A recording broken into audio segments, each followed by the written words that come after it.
fuerte. De hecho, el de segunda mayor magnitud solamente superado por el de 1915, que fue de 7.9 grados. Y precisamente en San Salvador, la Asamblea Legislativa declaró al país en estado de calamidad pública y tragedia nacional.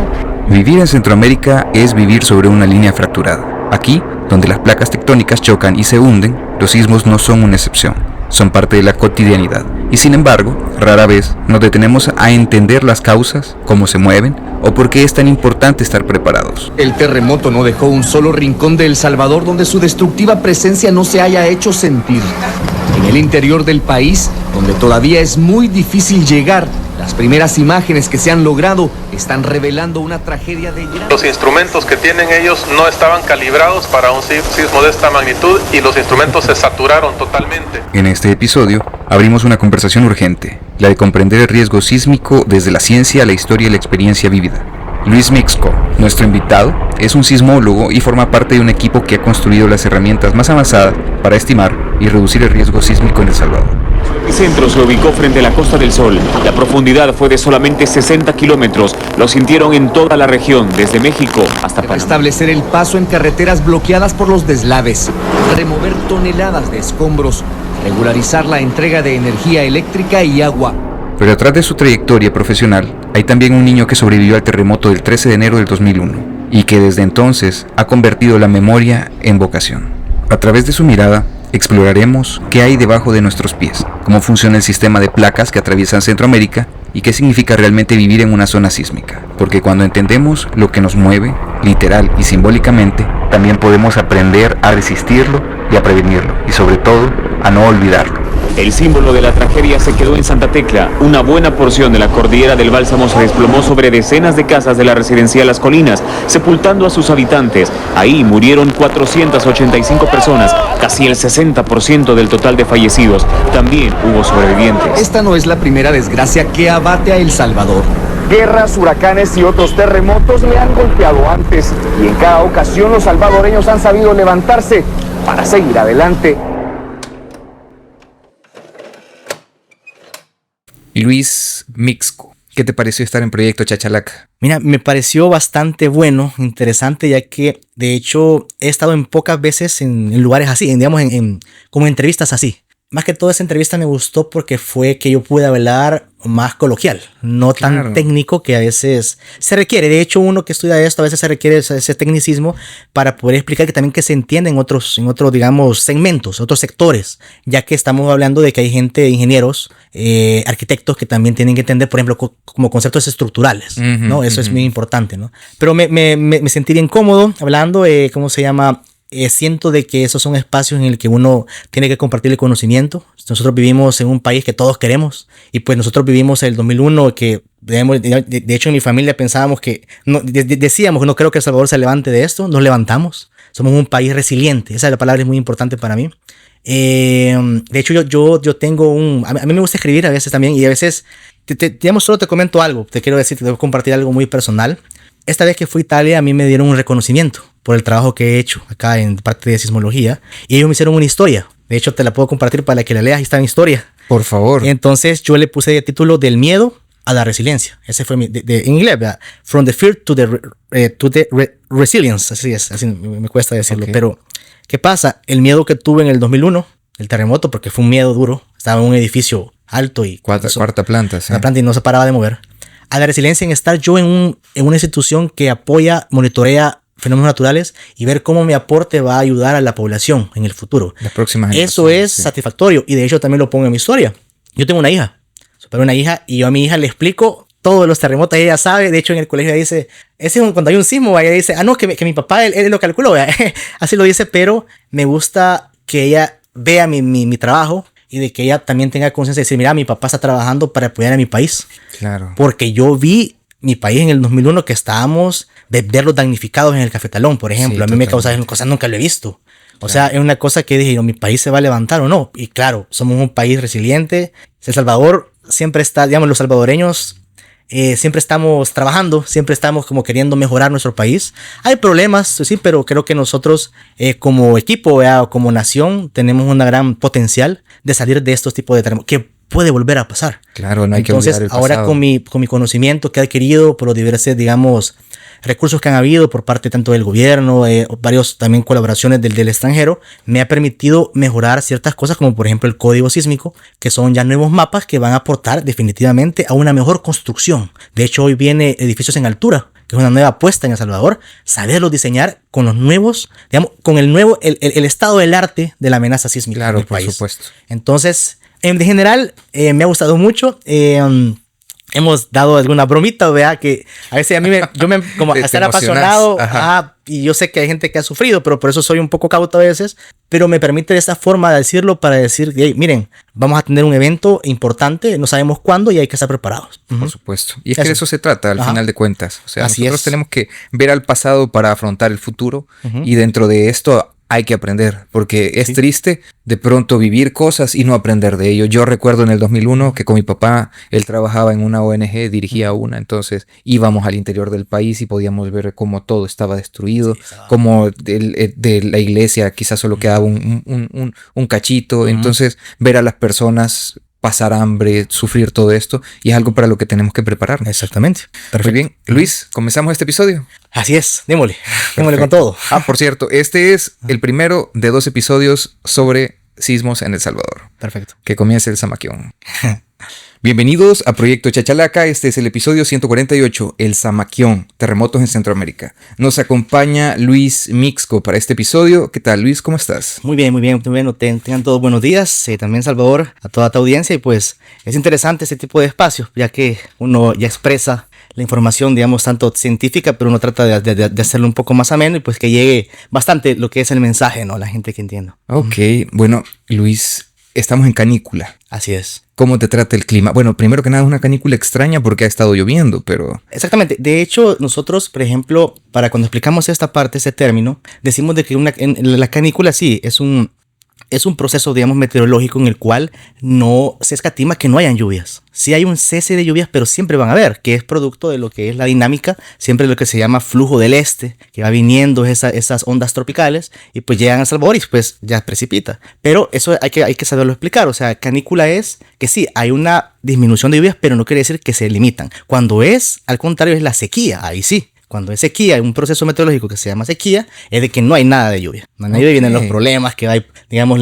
estas plantaciones de que, mira, que yo hice una siembra y no me cae nada. Entonces, por eso es importante que estén informados cuando es sequía o canícula para poder hacer sus proyecciones en este paso de lo que es la agricultura. Ok, bueno, entonces déjame entender esto, así aprovechando que estás aquí, ¿verdad? Dale. Entonces, o podemos tener canícula o podemos tener sequía. Así en canícula hay un porcentaje mínimo de lluvias, así pero en sequía, nel, no hay nada. Hay años en los que va a suceder y años en los que... Exactamente, de hecho esto viene también arraigado con estos fenómenos más macro, que se llama el fenómeno de la niña, el fenómeno del niño, en el cual básicamente el comportamiento de los océanos permite de que este clima, la atmósfera se comporte como tal. Entonces, en este caso, en este año, el fenómeno es el niño, si no me equivoco, el niño, en el cual existe esta temporada de la lluvia que empieza en mayo, digamos, en Salvador así es, en mayo, pero de repente en agosto hay como disminución de lluvias, pero siempre llueve, y lo cual se mira en las cantidades las cantidades de lluvia que se van recolectando en cada lugar. Entonces uno ya lo compara con la estadística histórica y dice, no, está bien, estamos en el comportamiento normal de la serie histórica. A veces se dan extremos, que ya uno puede inferirlo por el cambio climático y demás, pero de hecho hubo un año, ya se hace como unos 4 o 3 años, que hubo una sequía bastante fuerte y dieron pérdidas bastantes en la agricultura. Definitivamente. Entonces es importante saber en qué estamos. Y pregunta, bueno, aprovechando que ya está aquí, ¿verdad? Sí. Bueno, ya sabemos y en otros episodios hemos hablado que ya entramos en un cambio climático y es tangible. En el mundo de la biología, por ejemplo, ya se está hablando de una nueva extinción masiva de especies y todo eso. Sí. Trágico. Lamentable. Y la verdad es que me gustaría preguntarte, ¿todos los veranos de ahora en adelante van a ser más calientes? Sí, bueno, de hecho, fíjate, veámoslo aquí en El Salvador. Nosotros vivimos en un ambiente tropical, que estamos acostumbrados a tener un ambiente, por ejemplo, entre los 23 grados hasta máximo 40 grados, ¿verdad? Pero es como básicamente normal. No obstante, ese cambio climático se ha observado mucho en la parte ahorita en Europa. Por ejemplo, yo estuve hace 2 semanas, estuve en Europa, estuve por allá. Y pues mira, Salvador, yo nunca me había topado con un calor tan angustiante. Se le ha llamado la gran ola de calor de Europa. Mira, Estábamos en la calle. Por eso es que estamos viendo tanto europeo en el sur. Exactamente. De hecho, fíjate, Okay. de hecho en España, yo estaba en Italia, en España, en Sevilla, llegó a 52 grados centígrados. Eso no puede ser. La gente, hubo gente muchos que fallecieron. Sí, porque no se hidrataban, más que todo la gente mayor. No, pero yo soy de Salvador, voy a andar caminando, porque en Europa tenés que andar caminando, ¿verdad? Pero tú vas deshidratándote, tomas agua, te necesitas más. No, es demasiado angustiante ese calor porque hay mucha humedad también. Okay. Entonces, ya un salvadoreño, ¿verdad?, que está acostumbrado, no quiere decir de que baje. Entonces, ahí vamos.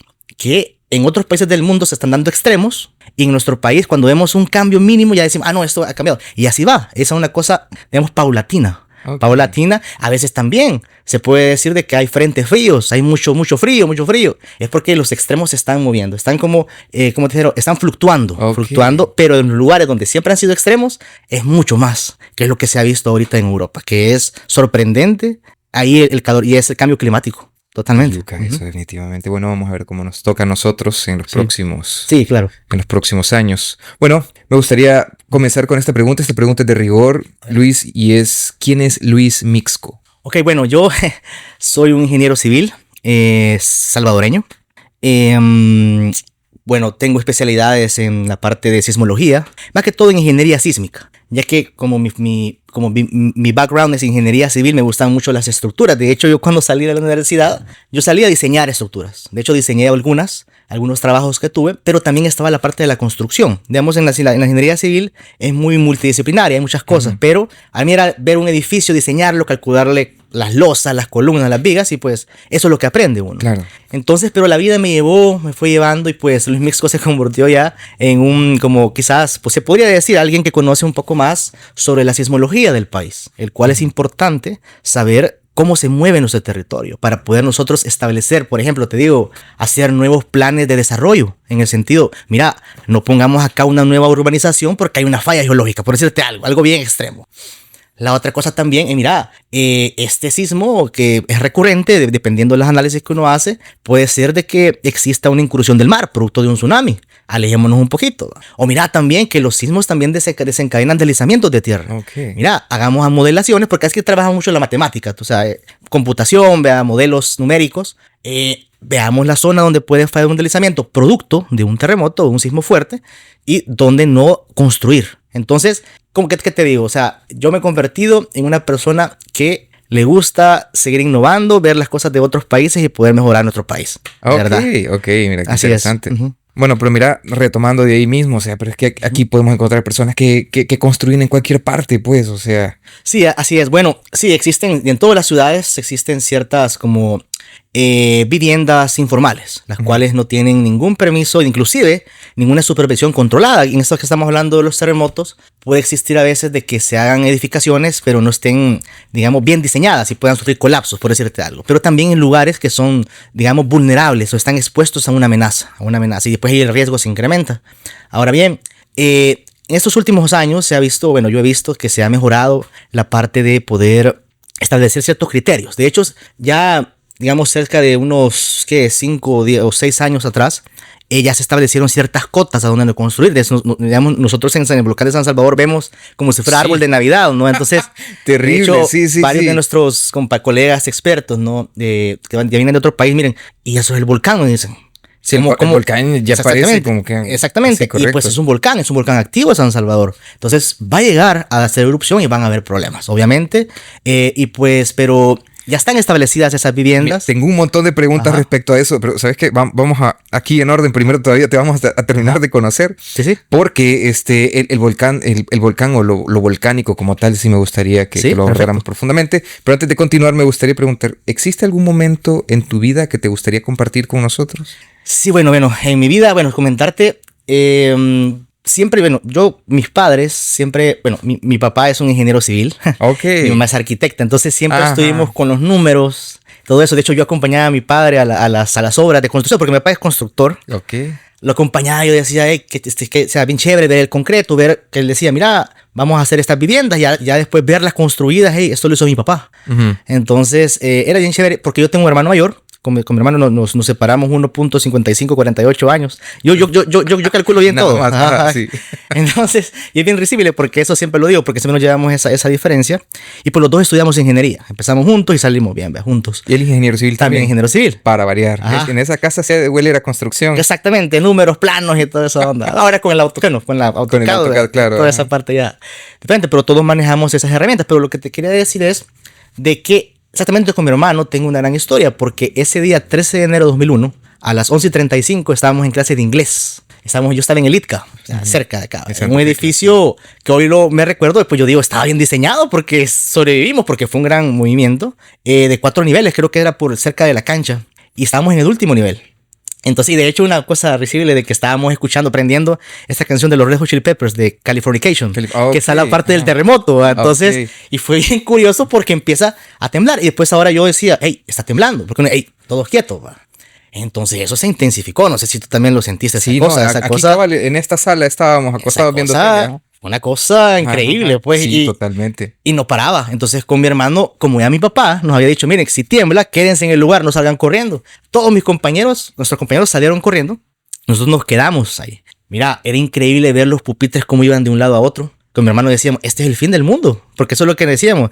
Era un movimiento que no cesaba. Y yo le decía, y él como protector, ¿verdad? Siempre me decía, que quedémonos, Luis, ¿verdad? Entonces, después, cuando ya se estaba bajando, pero después vienen las réplicas, y una cosa que podemos hablar también, ese proceso de reacomodo de la corteza terrestre por ese gran movimiento sísmico, y las réplicas todavía hacía de que, por ejemplo, elementos no estructurales le llamamos cielos falsos cayeran. Sí. De hecho, casi nos caen algunos bloques caían, gente que les cayó yo vi que como les caían. Otra cosa importante que también que quede en este podcast, ¿verdad? Es no salir corriendo en escaleras. Es lo peor que puede hacer. Y nosotros vimos a la gente, porque ellos, digamos, en ese momento uno agarra histeria. Tiene que tener calma, yo sé, pero histeria, salen corriendo y se dan los golpes. Yo vi una amiga mía, una compañera, que se quebró el pie, así, básicamente. Fue un caos, gritando todos. Luego también a mí me sorprendió ver como 2 edificios, cuando yo bajé, cuando llegué con mi hermano, como los 2 edificios colisionaban. Cómo chocaban y cómo se desgastaba el concreto. Entonces, hoy es importante, hoy que lo he estudiado, la separación entre edificios para que no exista ese golpeteo. Y digamos, no falte, o digamos, no, como te dijera, no disminuya esa integridad estructural de cada edificación. Qué interesante lo que acabas de decir, fíjate, ¿sí? Porque bueno, aquí vos ves en las construcciones residenciales, las casas, o sea, aquí termina tu casa, aquí termina la mía, y ahí cabal generan este nuevo muro pegadito los dos, y al final eso siempre debe existir una junta de dilatación, claro. Pero que está normada, y también la gente que da permisos hay una mínima, pero cuando son edificios, como son más grandes, y vos sabes, fuerza igual a masa por aceleración, claro. Ante mayor masa debe de haber un poco más de separación. Claro. Entonces eso no estaba tan bien, ¿verdad? O sea, chocaban. Pero te quiero comentar algo, es cuando tú decís el punto de la vida, que yo voy volviendo a mi casa y vamos viendo una nube de polvo. Y todos pensaban en el que me iba a traer, porque no eran ni mis papás. Se abrió la tierra, porque uno piensa que un terremoto se abrió la tierra, y lo que se decía, lo de Californication, es que se de la tierra. De la tierra, claro. Y yo decía, nunca me imaginé que se había venido el alud de las colinas, que podíamos hablar sobre eso. Entonces veíamos una gran nube de polvo, y yo, ¿qué es eso? ¿Qué es eso? En Santa Tecla no había señal de luz, nada, no sabíamos nada. Llegué a mi casa tenía ciertas fallas estructurales importantes que yo le digo, no hombre, eso ya no sirve, ¿verdad? Hay que botarlo, hay que volverlo a hacer. Entonces fue un caos, mi papá por un lado, mi mamá por otro, y pues llegamos y al final estábamos bien, lo logramos ver. Pero hasta la noche supimos que se había venido esa cosa. Entonces, y después fue la noticia, mira, ya está como el primo de mi papá, mis primos, y al final en la radio, solo en la radio, ¿verdad? Para no hacerte tan largo el cuento, en el colegio pensaban que nosotros habíamos quedado ahí. La familia Mixco, porque era el apellido Mixco, la familia Mixco ha quedado soterrada. Entonces, cuando llegamos de una semana después al colegio, nos veían como si éramos muertos vivientes. Sí. Entonces, esa cosa me marcó. ¿Por qué? Porque es como la primera vez, seguro, cuando uno está pequeño, tiene a sus abuelos vivos y todo, pero ya presenciar la muerte, que ya no lo vas a volver a ver. Eso me marcó a mí. Yo podría decir, sí, mira, fue un terremoto, hoy he estudiado esto, ¿verdad? Puede ser de que eso me haya animado a seguir estudiando esto. Entonces, esa parte fue la que me marcó. Qué duro, definitivamente. Sí. Bueno, Sí. ¿y cómo llegaste al campo de la sismología? O sea, mira, Claro. aquí tenemos historias de origen de todo tipo, y lo Sí. decíamos en el episodio pasado. Por ejemplo, tenemos algunos poetas que de pronto un libro radioactivo lo mordió. Tenemos aquí algunos biólogos que se dieron peleas con nahuales. Tenemos de todo tipo, ¿verdad? Claro. Pero ¿cuál es tu historia de origen? ¿Sabes? Mi historia de origen, bueno, el estudiar ingeniería, vi ahí al ver que, ingeniería civil, y al ver que habían bastantes ramas. De hecho, obras hidráulicas, proyectos de construcción, obras de paso, construcción de diseños, pero también estaba las ciencias de la tierra, que ahí está la parte de la ingeniería sísmica, que cómo uno tiene que diseñar cuando le llega un terremoto. Entonces eso me gustó a mí. De hecho, esa materia la recuerdo y creo que y me acuerdo que yo fui como uno de los mejorcitos, ¿veas? Que salió porque me llegaba. Hay un libro que es bien famoso que es de Anilka Chopra. Tenés que leerlo. Si querés estudiar eso, es Chopra, es un hindú. Anilka Chopra. Anilka es el nombre, Chopra. Chopra es fundamentos de ingeniería sísmica. Sí, me lo eché yo desde cero hasta el final. Bien me acuerdo. De hecho, hasta me acordaba de las páginas donde estaba. Imagínate qué lo que era. Entonces, en la ingeniería yo vi, no, esto me gusta. Puedo diseñar y puedo los terremotos. Luego, donde ya se incursionó más, fue... Bueno, de hecho, antes yo como cuando uno sale de la ingeniería, está viendo qué voy a estudiar. Es lo que hago. ¿Qué hago? ¿Dónde me meto a trabajar? Pues me salió un trabajo, porque empecé a trabajar con mi papá en la construcción. Pero dije yo, esto no es lo mío. Entonces mejor sobre diseñando. Ajá, y ahí más con tu mamá arquitecta. Mi mamá fue así. Ella más que todo viene de la vieja escuela con planos, con papel vegetal. Ok. Ajá, entonces ella viene con esos trazos finos. A mí me gustaba. De hecho, en la carrera de ingeniería civil teníamos una materia que se llama gráfica de la ingeniería, que a mí me decía, mira, tenés buen trazo. Y porque mi mamá me enseñaba cómo hacerlo, los distintos tipos de lápices que hay. Bien chévere, un gran recuerdo. Pero ahora bien, ¿qué pasa? Yo tuve un trabajo gracias a mi tesis de ingeniería. De ingeniería. Yo pensaba que mi tesis le iba a ser de un diseño de algo, de un edificio, como te dijera, se le llama una rehabilitación de una estructura, digamos, como para, digamos, por ejemplo, hacer de que le vamos a poner aisladores o disipadores, cosas nuevas. Pero me tocó a mí, el tema que me tocó a mí es modelación de flujos de escombros para el volcán de San Salvador. Entonces, bueno, metámosle, ¿verdad? Entonces me gustó porque vi que el efecto podía ser siempre los terremotos por sismo y por lluvia. Entonces hicimos una modelación para los flujos de escombros, o sea, usando un modelo numérico que lo trabajamos y pues lo presentamos. Y de hecho fue bien risible porque eso fue en el 2009. No risible, perdón, no es la palabra, sino que fue bien curioso porque en noviembre de 2009 vino la tormenta Ida y fue que hizo el flujo de escombros de San Vicente. Que fallecieron muchas cosas en Verapaz, Petitán. Lo recuerdo. Entonces me dicen a mí, que todo un pueblo se desapareció. Exactamente. Luis, mira, pasó esto, hace esto en tu tesis. Y yo ya estaba imprimiendo ya la tesis. No, pero lo vamos a trabajar. Eso me sirvió, ese trabajo continuo, para que me contrataran en el Ministerio de Medio Ambiente. Ahí empecé en la parte de monitoreo ordinario, porque así uno empieza en un monitoreo de amenazas. Ahí vas aprendiendo todos los conceptos, te ubicas qué es amenaza, qué es vulnerabilidad, qué es exposición y qué es el riesgo como tal. Entonces tú vas haciendo turnos, esos turnos que vas a avisar, mira, está lloviendo. Entonces eso me llamó, pero a lo lejos también estaban los técnicos de sismología. Y yo siempre le iba a preguntar, mira, ¿y cómo calcular? Ya me van diciendo, entonces siempre me interesó. Entonces, como la vida siguió así, me fui a capacitar. De hecho, hay muchos privilegios de irte a capacitar al exterior. Y pues ya ahí me iba metiendo, ya me gustaba más. Porque ¿te acuerdas que en la ingeniería yo me gustaba? Entonces, fue que ahí ya me metí a ser técnico en sismología. No, hombre, ahí ya empecé a hacer mis desarrollos propios, ¿verdad? Ya aplicando la ingeniería. Porque es bien importante, ¿sabes? La sismología como tal es de una rama de la física. Se llama geofísica. Sí, entonces en la Universidad Nacional es importante porque hay muchos geofísicos muy buenos, capaces, pero estudian la teoría de esto de medios continuos, una cosa importante para que saber. Pero yo como ingeniero civil vengo de la práctica, ¿verdad? O sea, a ver si tenés esto, hace esto, ¿verdad? Pero entonces me gustó, me tuve que meter a estudiar eso, me costó muchísimo aprenderlo, lo aprendí gracias a Dios. Y pues yo soy quizás un sismólogo que tiene ese fundamento de ingeniería civil. Entonces eso si vos concatenás esas cosas, tenés a un ingeniero sísmico, el cual sabe de la parte sismológica, que es full geofísica, y también la parte práctica del ingeniero. Entonces tengo los dos. Y creía yo de que por eso hemos hecho muchas cosas que podemos seguir hablando. Una, solo para adelantarte, es la actualización del nuevo código sísmico, que está pronto ahorita que se vaya a actualizar, que no corresponde a nuestra entidad gubernamental, sino que a otra, que es el Ministerio de Obras Públicas. Pero ya nosotros, yo estuve a cargo de poder generar los nuevos mapas de peligro sísmico de El Salvador. Ok, entonces, perfecto. Y necesario totalmente. Ajá, entonces de ahí me fue como, correcto, necesario. Volviendo, así me llevó la vida y al final me ascendieron ya fui más investigador de la parte sísmica y ya fue ahí me opté por apliqué a una beca, ¿verdad? Y me fui a Japón a estudiar. Y allá es otra cosa, ya es como pan de cada día temblar. Oh. Y los japoneses bien tranquilos. Qué feo eso, Mira, sí, este fue de 6, pero 6 fue fuerte, pues, y uno se levantaba. Y ahí fue también que yo aprendí los sistemas de alerta temprana por sí. Una cosa que uno puede decir es una utopía que te avise, pero ellos no. A mí no sé cómo hicieron, pero en mi teléfono, que era un iPhone en ese momento, iPhone 5, el más, me llegó la alarma a mí y no sé cómo tenían mi chip, no sé cómo hicieron. Quizás porque como todos están conectados a la misma red y me imagino la un broadcast. tecnología. Ajá. Exactamente. Me llegó y me avisó y yo supe antes que viniera el gran Zamaquión. Así como es.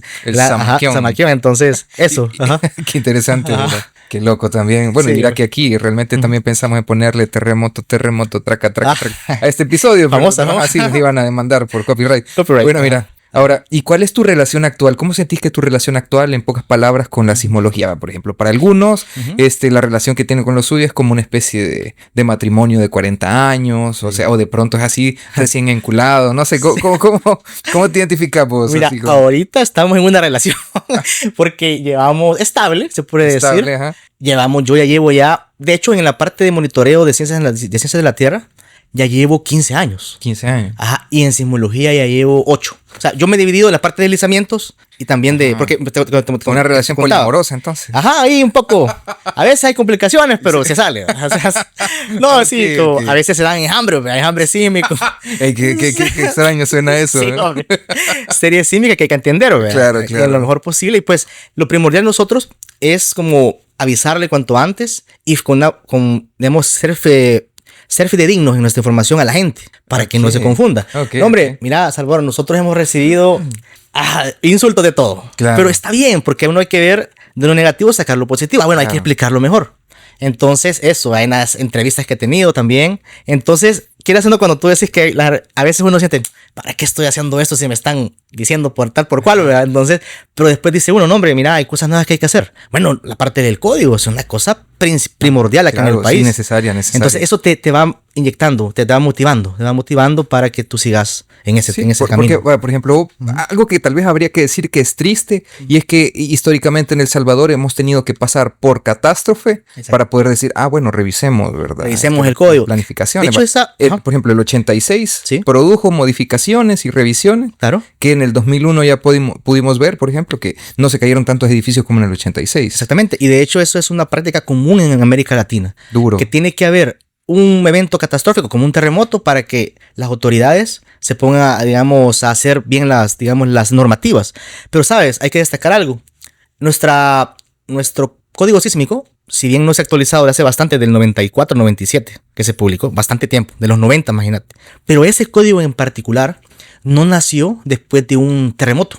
Sé que fue el 86, fue hace bastante, pero el 94 es que varios científicos, tanto digamos, gubernamentales y privados, porque es bien importante la parte privada, se pusieron de acuerdo y que enhorabuena y sacaron ese código. Y para mí, te lo digo, fue un código excelente. ¿Por qué? Porque ha hecho de que todas estas construcciones estén en pie. ¿Sabes que eso es bien sísmico? Claro. No obstante, hay ciertas cosas que se pueden mejorar. Yo siempre lo digo porque dicen, no, es que ese código no sirve. No, mira, es lo que había en la época. Hay que respetar a la gente que lo hizo. De hecho, contrataron a gente experta de México. De hecho, también un hindú. Ellos tienen una gran cultura. Exactamente. Y ellos no van a hacer algo malo. Y de hecho, yo lo reviso. Yo que me ha tocado revisar, han hecho un buen trabajo. No obstante, ahora se conoce más sobre El Salvador. Se conoce, por ejemplo, una cosa importante. Nuestros tipos de suelos. Hemos hablado de los volcanes. Aquí nuestros suelos son volcánicos. Y estos, cuando viene la onda sísmica, se tienden a amplificar. Entonces, ¿qué pasa?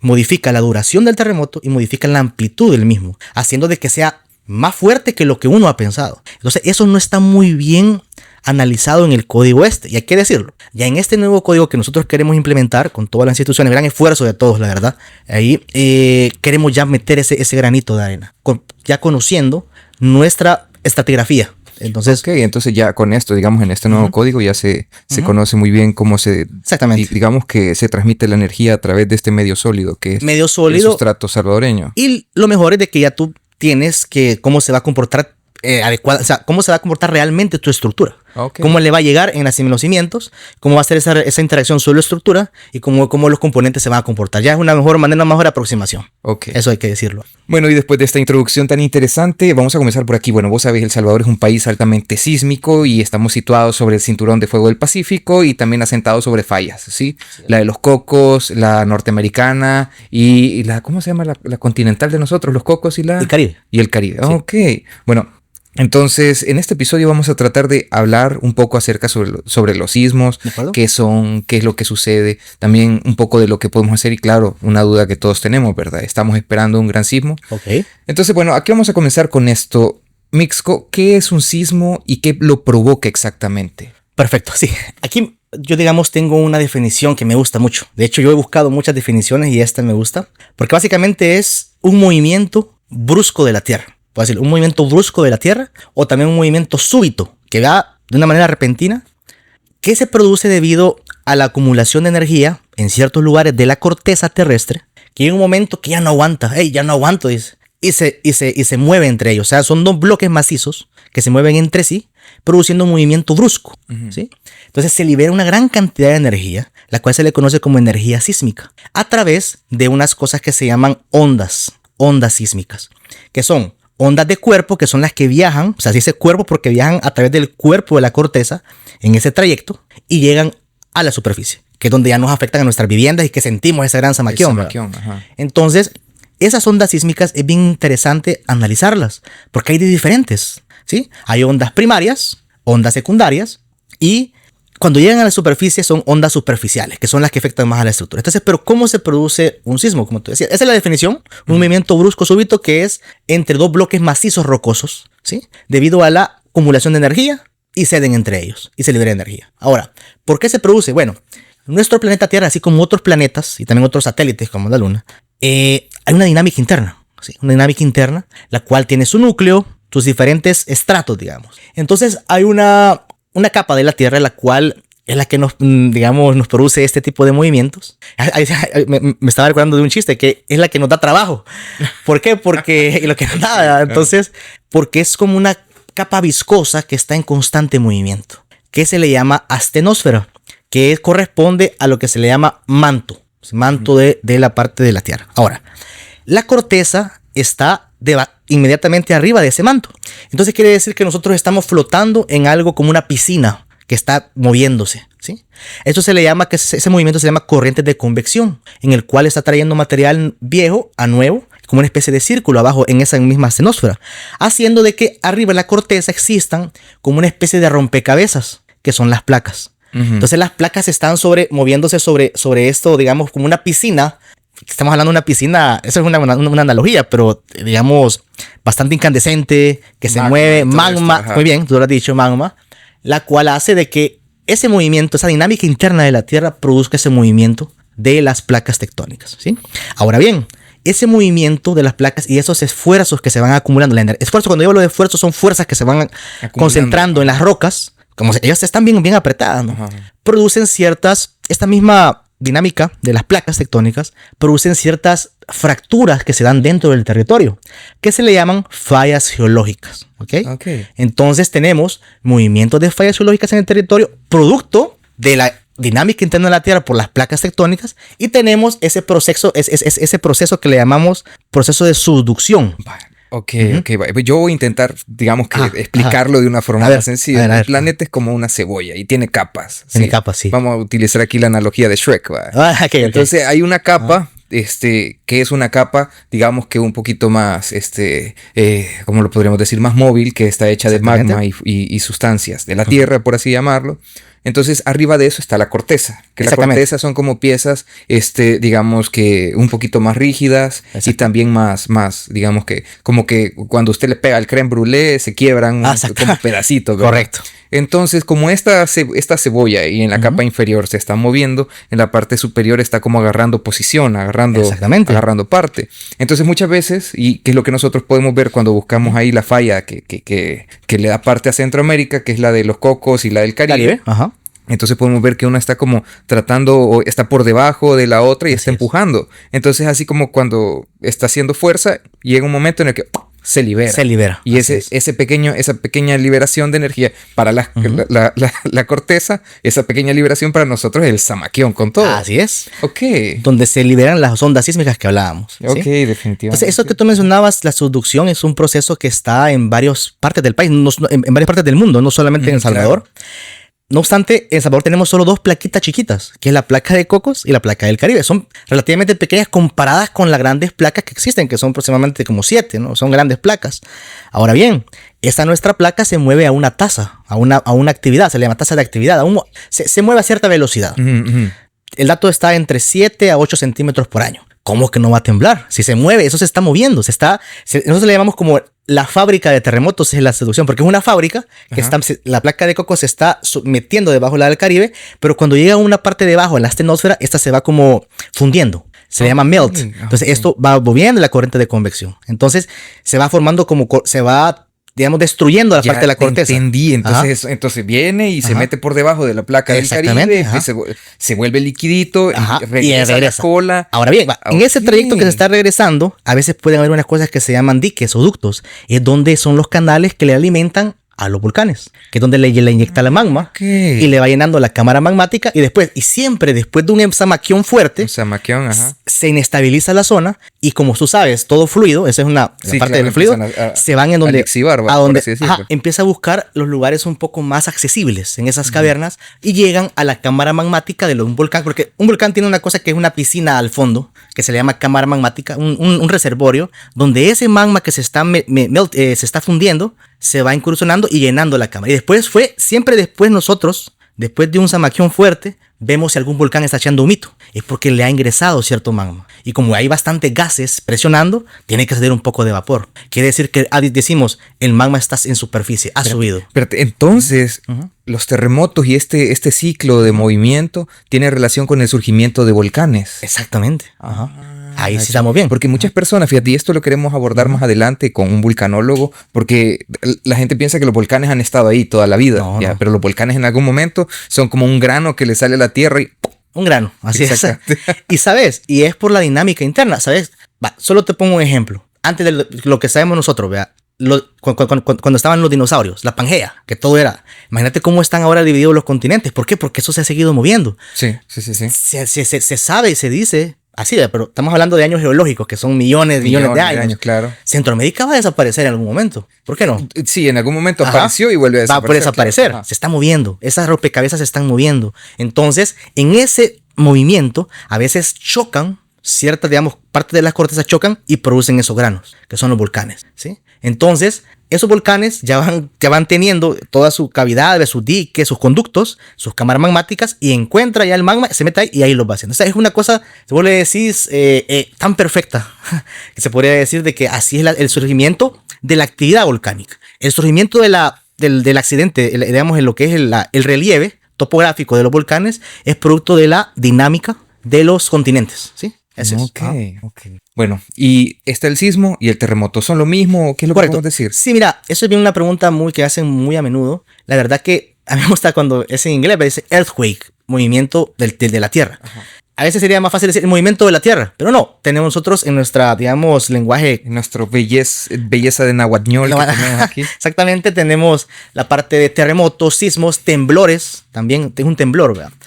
Entonces, nosotros tradicionalmente decimos que un terremoto es catástrofe y está bien, o sea, es catástrofe, pero tanto sismo y terremoto es lo mismo, movimiento del terreno movimiento de la tierra. Ok. Entonces, eso es.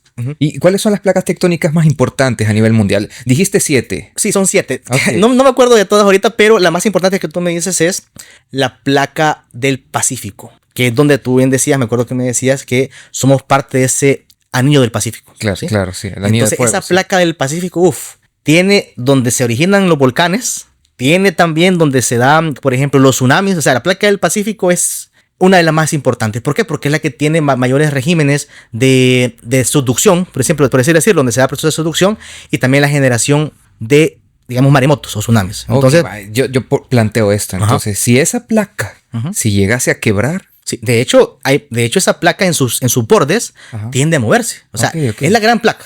Pero en en esos regímenes se le llaman convergentes, que es la placa de Cocos y el Caribe, ellos chocan, ¿verdad? Entonces, en esa parte hay rupturas. Pero son bien locales. O sea, no es que todo va a romper, vea, no. Son lugares donde hay ciertas fallas, ciertas rupturas, pero así decirlo. Entonces, la placa del Pacífico es muy importante analizarla porque desde Estados Unidos, en esta placa que también se le llama una microplaca que se llama Juan de Fuca, se producen también terremotos. La parte en la zona de México, esa placa del Pacífico tiene bastantes, digamos, terremotos, ¿verdad?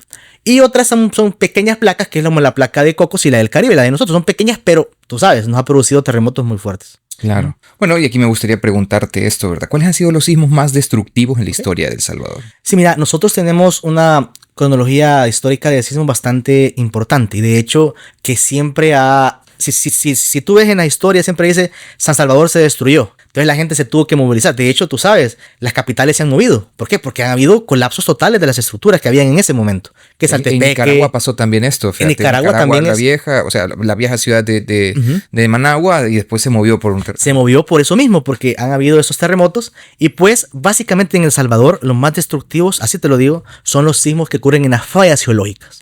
Por eso siempre nosotros en nuestro trabajo estamos conscientes de que estamos esperando un evento de falla geológica, no de subducción, porque de subducción tenemos a cada rato, de 3.5, de 3.8, a veces uno de 5, hay que estar ahí pendiente. Pero el verdadero zamaquión rey que estamos esperando es de falla geológica. Como el del 86, que fue un sismo que duró, te lo juro, yo tengo la traza, solo duró entre 5 a 7 segundos. Solo eso duró, pero hay gente que dice que fue una eternidad, pero en ese momento también uno pierde la noción del tiempo. Y la parte intensa solo duró 3 segundos y produjo cerca de 1.500 muertes que fueron reportadas, algunas que no. Claro. Hubieron colapsos increíbles en el centro histórico. Entonces, creo que el más destructivo, más reciente, digamos, ¿verdad? El del 86. El del 86, porque ese se dio solamente a 8 kilómetros de la superficie, porque eso es una cosa importante de los sismos.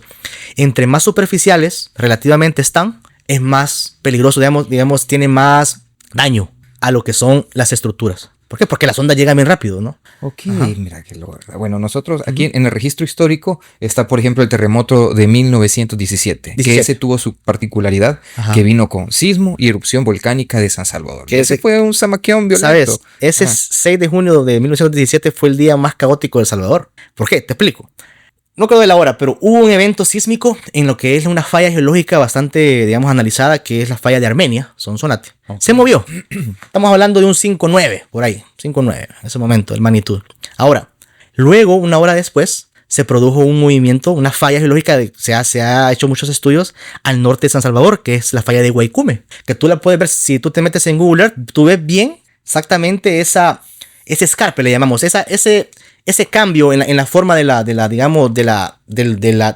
geografía de San Salvador. De la topografía, digamos, la topografía o el relieve, lo que quería decir, el relieve salvadoreño. Y luego se movió y produjo un sismo de 6.4. Y luego, media hora después, erupción del volcán de San Salvador. Entonces, la generación de ese momento, ya creo que ya fallecieron, pero hay algunos testimonios. De hecho, hicieron una canción, ¿verdad? También del jabalí. Entonces, pero no se hablan de los 2 terremotos pasados. Entonces, ¿qué pasa, Salvador? El terremoto de Guaycúme, que se ha asociado a esa falla de Guaycúme, que fue en el 17, se ha explicado de que eso inestabilizó la cámara magmática, que ya estaba con bastante material, digamos, fundido, que había tenido de la subducción, ya estaba llena. Necesitó ese empujoncito de ese terremoto, hizo fracturas dentro de esos diques, esos conductos, y fue que venía el magma. Venía subiendo, ascendiendo. Entonces, el volcán de San Salvador ya estaba a modo, te hago un queso o te erupciono San Salvador. Ya estaba, y de hecho se veía en ciertas fumarolas, ya habían cambiado. De hecho, los investigadores de ese momento eran un alemán que es bastante conocido, que él bastante, digamos, ayudó a la geología de El Salvador para entenderlo, en el cual él, ahorita no me recuerdo el nombre, que ya me voy a acordar, pero él mucho explicó cómo se dio ese fenómeno, sabiendo de que San Salvador es un volcán activo. ¿Y qué pasa? ¿Sabes? En ese momento venía digamos, el magma. Venía magma subiendo, ascendiendo. Y también cuando va subiendo se van dando como sismos, enjambres sísmicos. Claro. Va subiendo. Pero ¿qué pasa? Y en los volcanes pasa eso. A veces cuando tú vas subiendo el magma, se encuentran ciertas fallas, digamos, ciertas debilidades se llaman el edificio volcánico. Y entonces empiezan a salir por ahí, ¿no? Salen por eso que se llaman vents. Son como chimeneas, ¿no? Chimeneas que salen acá. Y eso fue como lo que ayudó mucho en San Salvador, que salió por un lado. Y fue a arrojar balísticos o piedras, salían incandescentes en Nejapa. Por eso está la tradición De las bolas de las fuego. bolas de fuego en Nejap. Ah, la grande. Por eso, entonces la gente decía, sacamos a la Virgen de no sé, me acuerdo cuál, que hizo de que la lava saliera por otro lado. Ahí están los grandes restos, que no sé si cuando has pasado por esa calle, le dicen el playón. Correcto. Pero fue por eso, porque venía y digamos, yo siempre digo que la naturaleza es caprichosa. Okay. Le dio por salir ahí, porque lo ideal es que saliera por conducto central. Y luego va a ser una gran erupción piroclástica aquí en San Salvador. Piroclástica y todo eso. Entonces, pero se dio por ahí. Entonces ahí viene la parte de las creencias religiosas, que gracias a la Virgen se fue por ahí. Pero si ya lo va viendo la parte, y está bien que se crea eso, está bien. Pero hay que analizar la parte de un punto de vista técnico-científico, que ver que se puede, en otra posibilidad, puede ocurrir lo mismo. Y hay que saber establecer dónde están esas chimeneas. Ese es el trabajo de los vulcanólogos. Mira qué interesante eso, definitivamente, determinar las chimeneas. Porque sí me gustaría preguntar sobre... ¿Sí? Va a volver a explotar el volcán de San Salvador, pero más adelante. Ahora me gustaría preguntarte, tú me hablas del 86, que esa es una falla geológica. Falla geológica de San Salvador. Pero la del 2001. Ok, muy bien. Sí, quizás no hablé mucho de todos los terremotos, pero solo me quedé en ese porque es bien emblemático, la verdad, y también para la población. Por supuesto. Todos lo recuerdan. Ahora, el 2001 tuvimos 2 sismos, uno en enero y otro en febrero. Entonces el primer sismo fue el 13 de enero de 2001, fue a las 11:37, 35 por ahí, que fue un sismo de subducción. Y te digo, en la subducción, que como te decía, la placa de Cocos se va sumergiendo a 7-8 centímetros por año debajo de la placa del Caribe. Pero ¿qué pasó esa vez? Tú ya me explicabas de que a veces se vence y digamos, en este caso la placa del Caribe se va para arriba. Sí. Y se mueve. O sea, esos son mecanismos de ruptura que son tradicionales en las subducciones. Ajá. Pero en este caso del 13 de enero no pasó eso. Se iba subduciendo, pero la placa de Cocos, ya muy profundo, dijo, hey, ya no aguanto, me voy a quebrar. Por la misma gravedad, digamos el concepto gravitatorio, el peso de la placa se quebró. Entonces se dio una falla geológica dentro de la placa de Cocos. ¿Sí? Ok. Entonces, no sé si me entendés. Sí. Entonces fue una falla geológica dentro de la placa de Cocos. Dentro de la placa de Cocos, ya en el punto por debajo de la... Ya, estamos hablando 60 kilómetros, ya por de profundidad, muy larga. Entonces, ese fue el mecanismo de rompimiento del 13 de enero de 2001. Que se rompió la placa de Cocos. La placa del Caribe ya estaba tranquila. Ajá. De ella se estaba bien, pero la placa de Cocos se rompió. Pero ese mecanismo, que hay mucha compresión, ya hablando un poco técnico, no quiero entrar mucho en detalle, pero hace de que la energía sísmica se vaya directamente al territorio. Es una cosa... A la tierra. A la parte de El Salvador, a la zona de falla de El Salvador. Ahora bien, el otro, que es el mecanismo que es la placa del Caribe, es la que se retrocede, se mueve. Ese da otro tipo de mecanismos, otro tipo de dirección de la energía. Ajá. Pero que la placa de Cocos se quiebra, hay una falla geológica, yo le digo que es una falla geológica normal dentro de la placa de Cocos, produce un mecanismo de ruptura y de liberación de energía directo a la zona de falla de Salvador. Entonces, eso, y se han dado estudios, de hecho hay hipótesis y teorías, en el cual esa energía sísmica que se liberó se dirigió a la falla de San Vicente. Por eso que un mes después, la falla de San Vicente ya estaba en su punto máximo de moverse, porque se va a mover. Ese empujoncito hizo que se moviera y dio al lugar el terremoto del 13 de febrero de 2001. Un mes después. Un mes después. Pero eso fue. ¿Por qué te digo esto y que lo hablamos con mucha propiedad? Porque se han hecho análisis, cuando hacemos esta parte de análisis técnico-científico, que te digo, ya bien profundos, hay una parte de que uno se nace con el concepto de la energía, no se crea ni se destruye, se transforma. Claro. Entonces esa energía se fue a otro lugar. No es que se terminó, no, se fue a otro lugar, acumuló otro lugar y la falla de San Vicente se movió. Se movió porque se llama un poco más técnico, esa se le llama liberación, no liberación, transferencia de esfuerzos hacia otra falla. Por eso, Salvador, nosotros después de un evento fuerte, lo que hacemos es analizar esa transferencia de esfuerzos en otros sistemas de fallas. Ok, mira, ¿y cómo se hace esto? Por ejemplo, aquí es donde hay que ser claro, ¿verdad? Uno no puede abrir la tierra y ver, sí, se movió la placa y vuelve a cerrar. No. Eso no sucede así. ¿Qué es lo que utilizan? Sí, bueno, nosotros utilizamos sensores en tierra, que son los famosos sismómetros, las cuales pueden ser sismómetros, hay de distintos tipos, de periodo corto, periodo largo, banda ancha, para absorber muchas frecuencias. Entonces, entre mejor frecuencias tenés, mejor podés caracterizar lo que es la estratigrafía del Salvador, de la corteza del Salvador. Y para eso se ocupan ciertos modelos de velocidad. Cuando digo modelos de velocidad es cómo la onda sísmica se va moviendo, a qué velocidad se va moviendo. Entonces, al ver esos cambios de velocidad, por ende, tú sabes que hay cambios en la estratigrafía. Entonces, tú puedes ver sin necesidad de abrir la Tierra, surgen estos estudios que se llaman de tomografía, en el que tú puedes ver las velocidades y puedes ver a dónde están esas discontinuidades. Entonces esas discontinuidades te sirven para poder nosotros meterlo al programa, y ver cómo se pueden transferir esos esfuerzos después de un terremoto. ¿Okay? Pero creo que te lo expliqué lo más sencillo, pero así es. Hay más teoría por detrás, pero uno hace un modelo. Prácticamente es como que tenemos estos sensores en la Tierra y lo que ellos registran es la cantidad de energía y la dirección que esta tiene, ¿verdad? Exactamente. Entonces van calculando como la cantidad de energía que se acumula en algunos puntos en función de hacia dónde se fue. Entonces esto puede modificar las fallas geológicas, por así decirlo, y saber si de pronto esta pudiera presentar un... voy a agregar una cosa, muy bien lo dijiste. Adelante. Modificar el estado de esfuerzo de la falla. Ok. Porque la falla, mira, él está así y ella se está moviendo por la misma dinámica de la Tierra. Ellos se están moviendo. Claro. Se mueven una taza, pero le viene un empujoncito, entonces se mueven más. Se acumula, se va acumulando y después ya no aguanto. Ya me empujó. Voy a zamaquionar. Y se mueve. Okay. Y vuelve otra vez a acumular. Es un ciclo. El ciclo sísmico. Ok, entonces vamos a ver. Y es una de las cosas que aquí muchas personas tenemos duda. Siempre dice, va a temblar. Hace tantos años tembló. Ya va a volver a temblar. Entonces, porque las personas tenemos la idea de que los sismos responden a una especie de reloj geológico, por así decirlo. Pero ya tú lo dices, o sea, tiene diferentes orígenes, diferentes movimientos.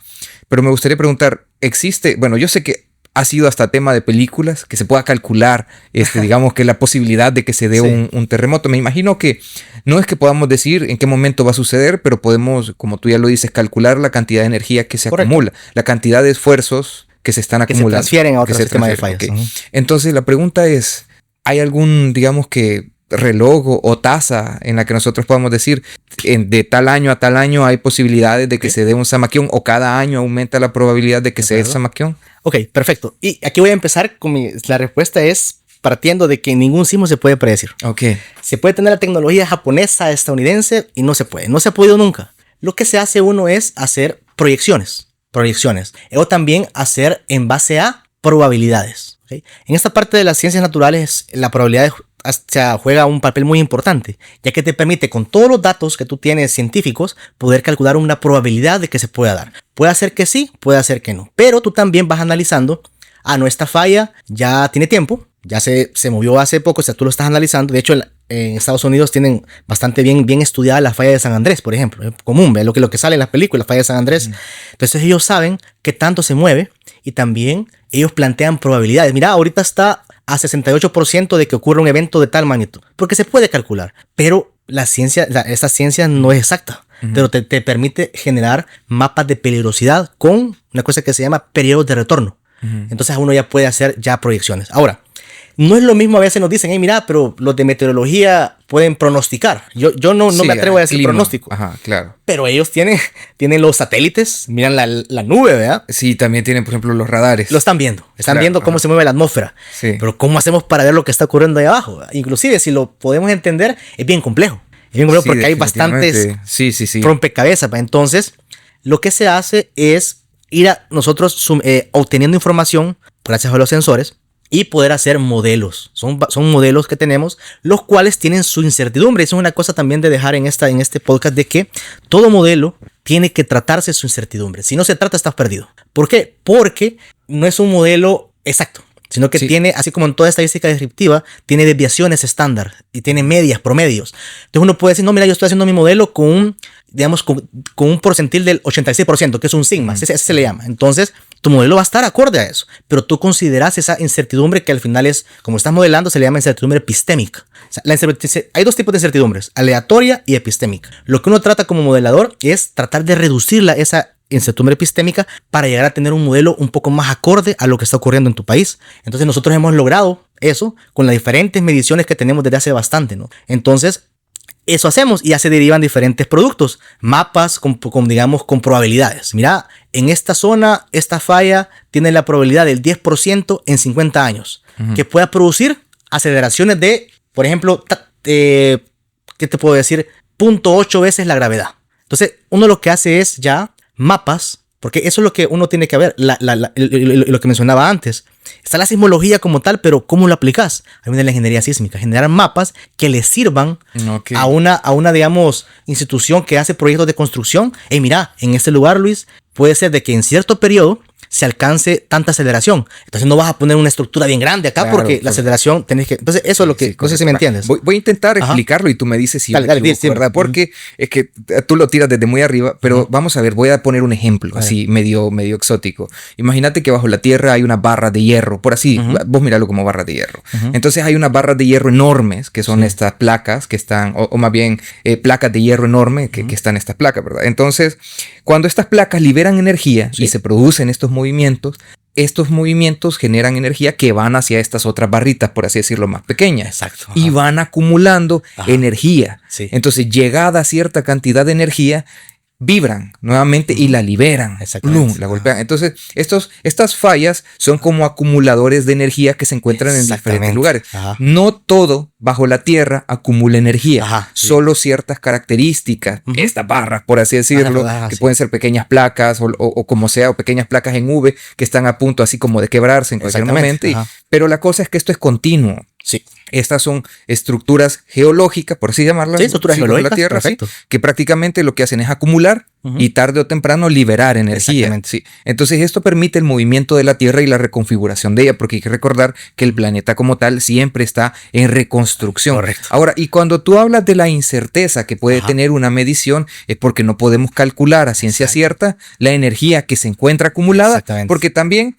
Aunque habremos que decir que la energía se acumula, también tiene otra forma de disiparse, ¿ya? Exactamente. Que podría ser, por ejemplo, microdeslizamientos, socavamientos por debajo de la tierra que al final tiembla, pero hacia abajo, por así decirlo, así como tira, pero para abajo. Sí. Entonces, estas barras, como tal, solo están acumulando energía. Así es. Entonces, puede o no liberar energía en un momento determinado cuando llega a cierta magnitud bajo digamos que los modelos que ustedes crean. Y claro, y tú al obtener, digamos, capturar esa, digamos, recurrencia de los patrones sísmicos que hay en ciertas fallas, puedes caracterizarlas y poder generar modelos. Entonces, modelos ya probabilísticos, en base a probabilidades, con su incertidumbre asociada.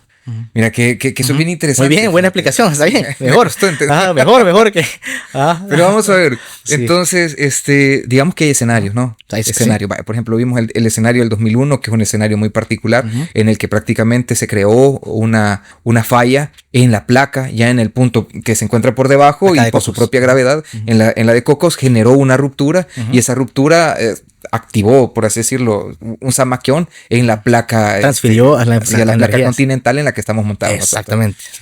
Entonces, en 1986, una falla geológica que se encontraba debajo de San Jacinto provocó el zamaquión. Así es. En el 17, lo que tuvimos fue un zamaquión en Sonsonate, una ruptura en la de Sonsonate, en la falla de Sonsonate, y provocó el volcán, la erupción del volcán. Solo acotar algo. Sonsonate.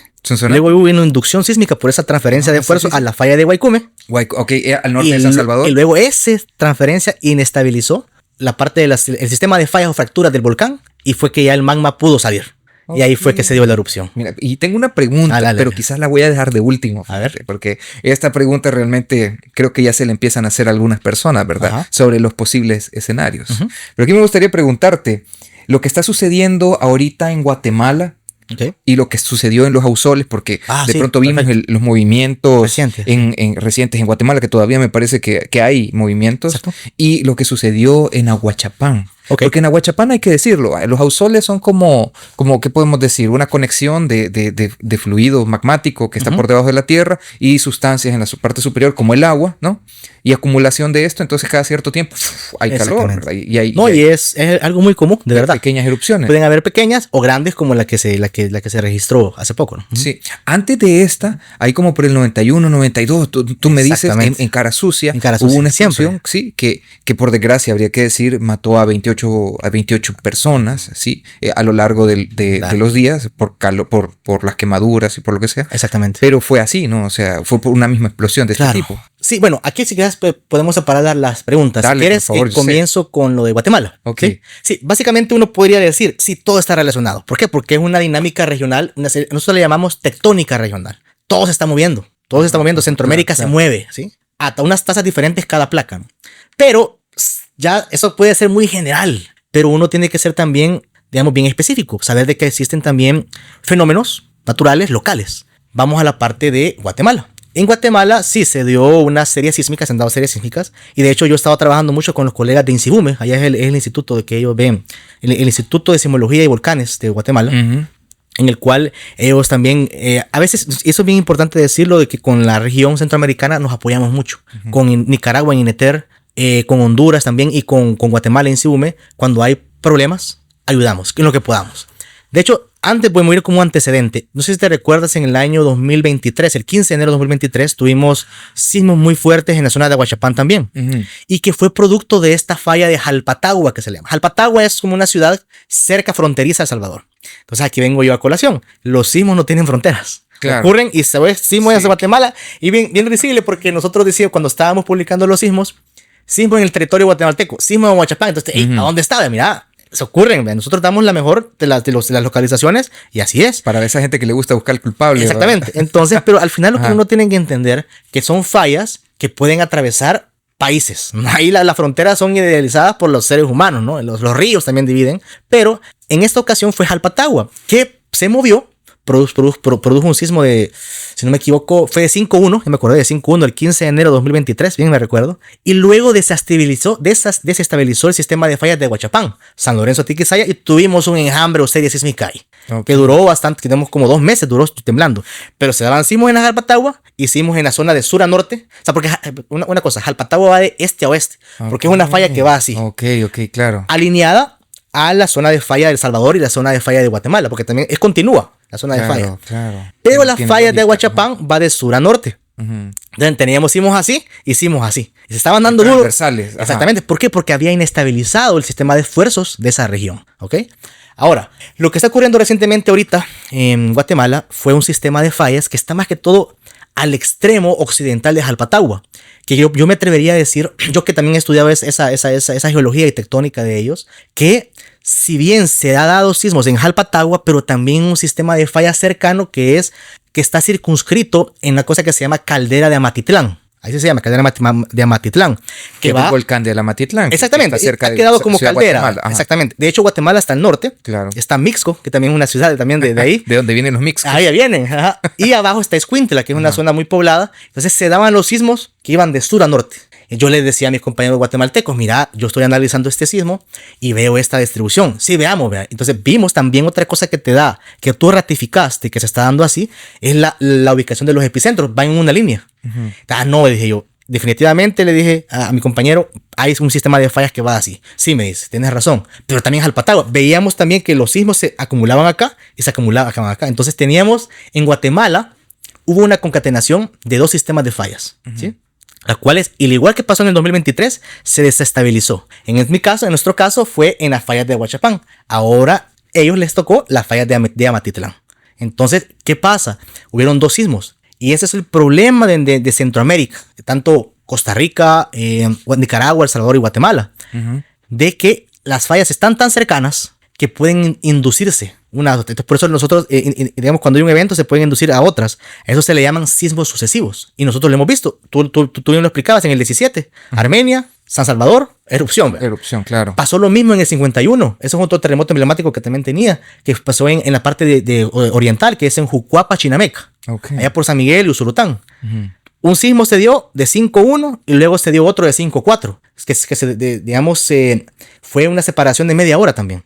Y son 2 sistemas de fallas independientes, pero una incentivó a la otra. Entonces, estos sismos sucesivos hay que analizarlos. No hay que dejarlos. Son rompimientos múltiples que lo estamos viendo ahora que tenemos instrumentación y que sabemos. Porque antes decíamos, es la zona, es la misma falla, pero no. A ver, hoy vemos de que como en Guatemala se puede ver bien bonito ahí el mapa. A mí me gusta ver cómo se mira el alineamiento de los epicentros de sur a norte y otro número de epicentros de este a oeste. Hay loco, 2 sistemas de fallas. Qué loco chulear este tipo de. Sí, a mí me encanta entender cómo se mueve. Y es bien común, ¿sabes?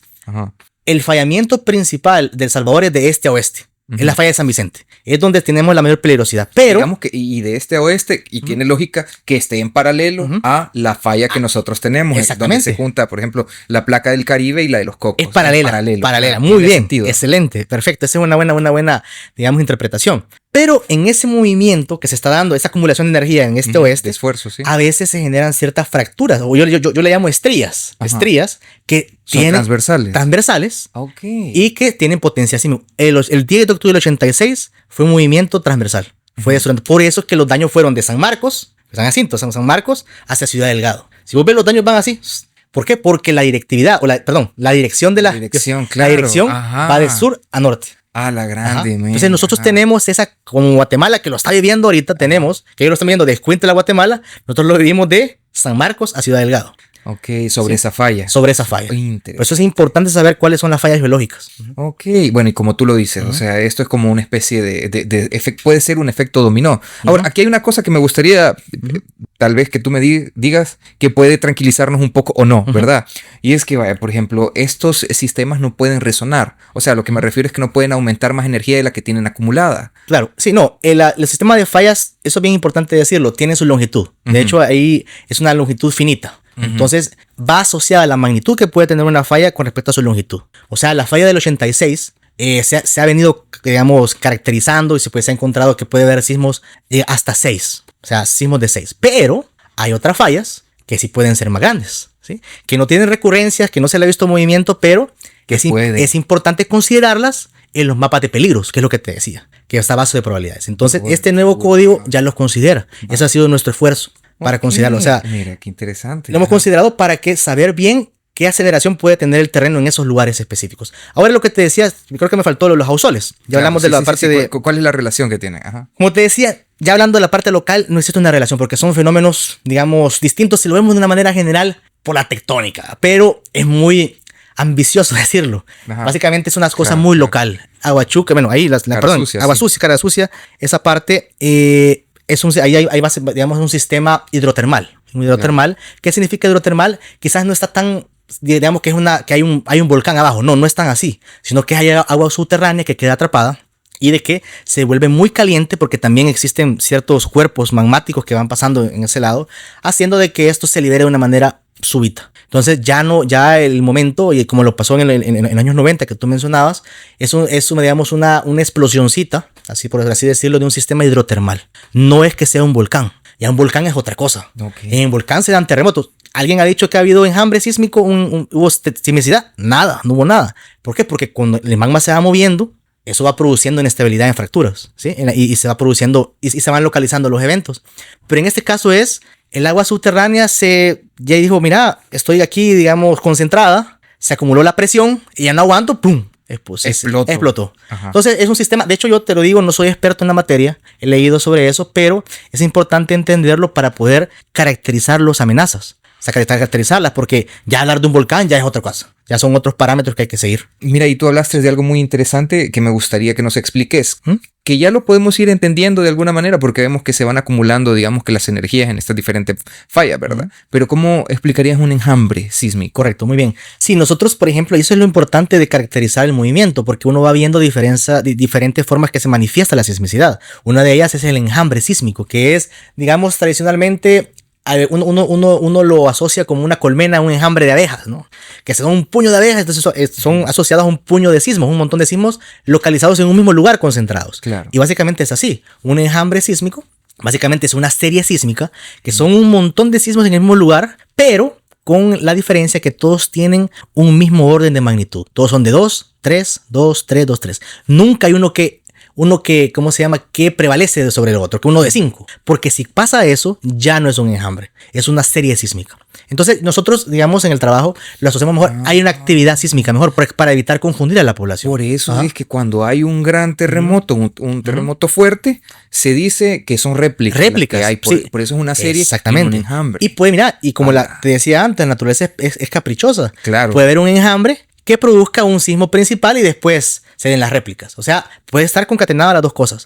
Pero yo quiero ser claro, con enjambre sísmico es una serie sísmica como tal que ocurre en un mismo lugar en poco tiempo, en el mismo, digamos, en el mismo espacio temporal, pero que los órdenes de magnitud son muy chiquitos, de 2, de 1, de 3, son sismos pequeños, que también pueden estar asociados a movimientos de fallas, pero que son lentos, porque hay fallas de fallas. Hay fallas que se mueven bien lento. ¿Por qué? Porque no tienen mucho aporte de energía de la tectónica. Se mueven a tasas de 15 milímetros por año. O sea, no,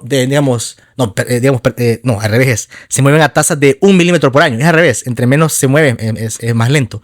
O a unos que yo he visto a 0.5 milímetros por año, que no es nada, pero se mueven.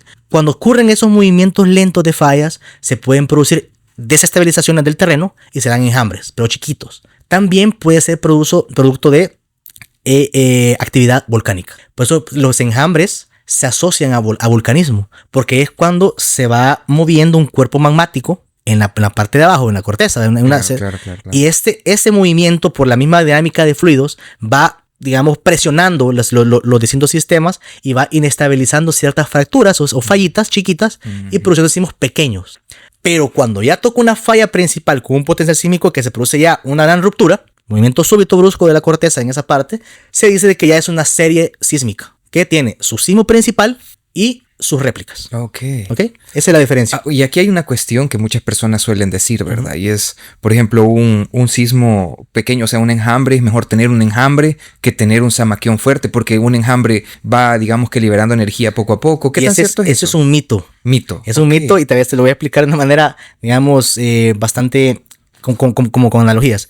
Te digo, si va a haber un sismo, un terremoto grande, lo va a haber. ¿Sabes por qué te lo digo? A veces se dice, no, entre más tiemble es mejor porque se libera más energía. Ajá. Te comento. Eso digamos que es sentido común. Sentido común, pero no es así. Porque, te cuento, un sismo tiene relacionado un área que se mueve. ¿Sí?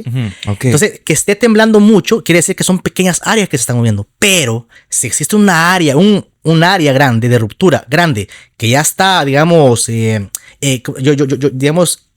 ¿cómo se le puede decir? Que está bien fija, ya está como, se puede decir, entrampada, no sé cómo decirlo en términos, que está bien así, bien clock, no sé cómo decirlo en español.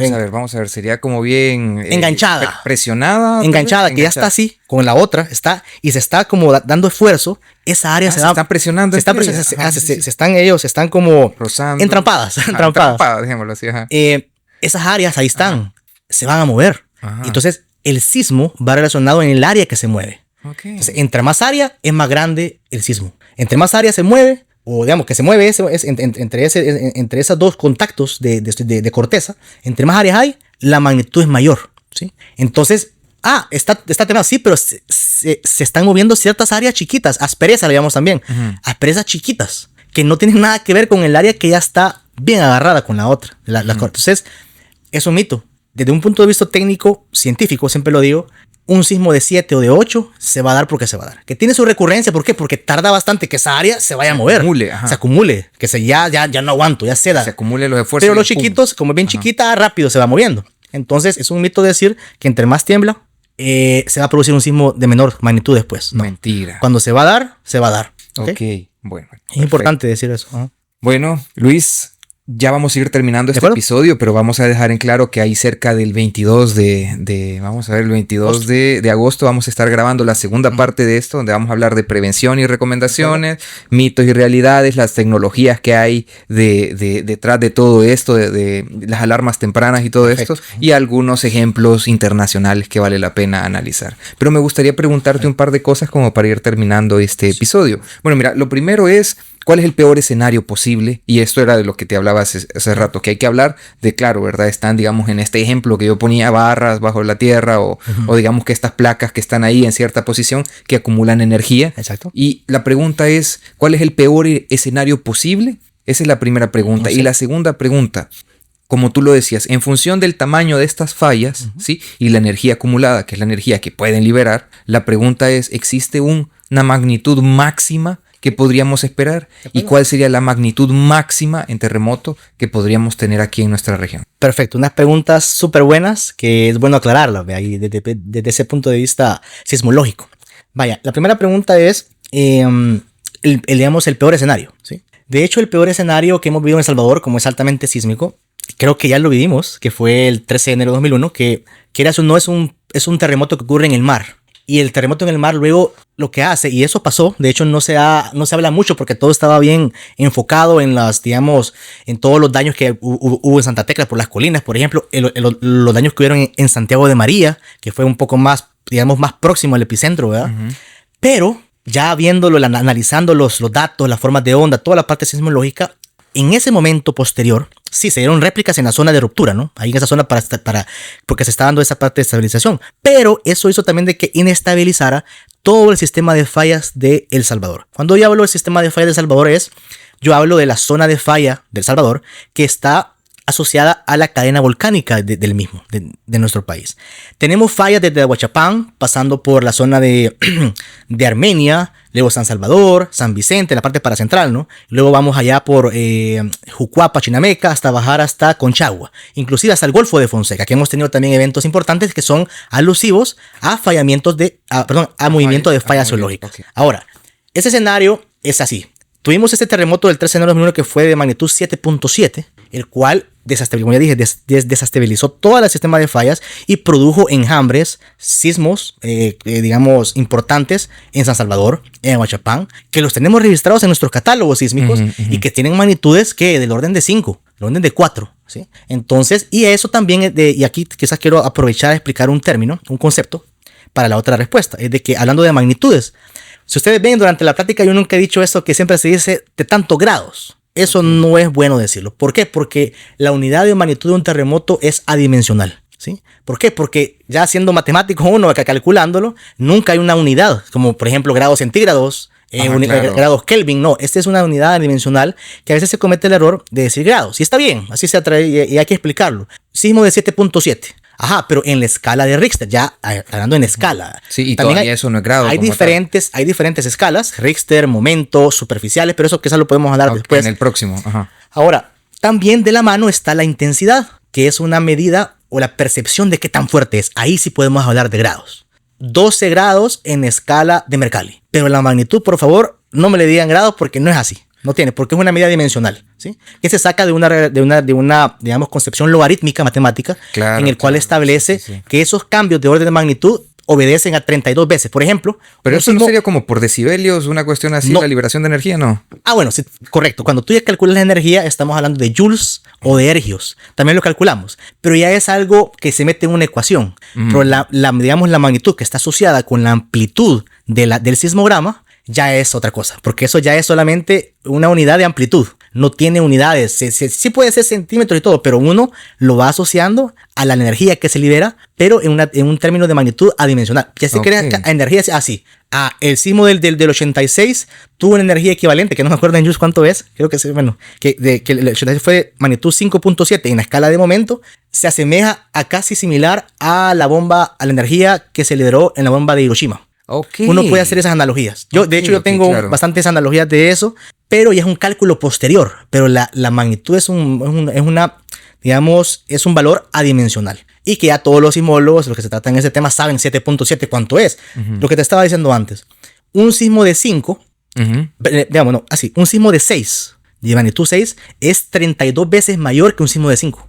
Ok, porque la escala va logarítmica. Entonces eso hay que entenderlo. No, mira, fue de 6, pero mira, fue más grande. Pero ya cuando dice, no, pero ese fue más intenso, a veces nos dicen, ustedes ahí en el trabajo tienen que revisar esos sismómetros porque no es así. Para mí fue de 7, ¿verdad? Algunos dicen así. Pero uno dice, lo que usted percibió, señor, es la intensidad, no es la magnitud. La magnitud es única. ¿Por qué? Porque asocia la amplitud y asocia también el área que se está rompiendo. Ajá. Y asocia también el desplazamiento que tuvo y asocia también unas características particulares de la Tierra, que es el módulo de corte, una cosa más que se le llama magnitud-momento. Que sería como tal vez la capacidad que tiene esta superficie de poder transmitir energía. Exactamente. El módulo de Young para materiales. Módulo de Young, exactamente. Ese es para materiales. Así. Ahora, eso es lo que se ocupa para la magnitud. Por eso es de que no hay que dejar sin grados. Ahí no. Ya grados es la intensidad, que es la percepción o los daños que pueden haber en determinados sitios. Ahora, eso está asociado a este digamos, escenario que tú decías que es caótico, que es que se produzca un terremoto en la zona de subducción, que también puede producir tsunami. Esa es otra cosa que también. Porque en El Salvador pueden haber tsunamis también. De hecho, yo les puedo preguntar a la audiencia, ¿ustedes saben que en El Salvador hay tsunami? Claro que sí. Hubo un tsunami en el año 2012, 26 de agosto de 2012 a las 9 de la noche. Estaba cayendo un aguacero en El Salvador, que aquí están las lluvias, las inundaciones, pero nadie sintió ese sismo. Y fue de 7.3, ubicado cerca del contacto entre la placa de Cocos y el Caribe. Y el mar se incursionó 300 metros ahí en la isla de San Juan del Gozo, que queda, no mucho me recuerdo, en Solután. Fue un tsunami. Toda perturbación del oleaje producto por un terremoto, o un sismo, o una erupción volcánica, ya sabemos lo que pasó en Tonga, es un tsunami o un maremoto. todo. Puede ser hasta chiquito, pero mira, ha habido registros de que yo he ido al lugar y se observa, ahí tienen bien cabal hasta dónde llegó la ola. Fueron olas de 6 metros.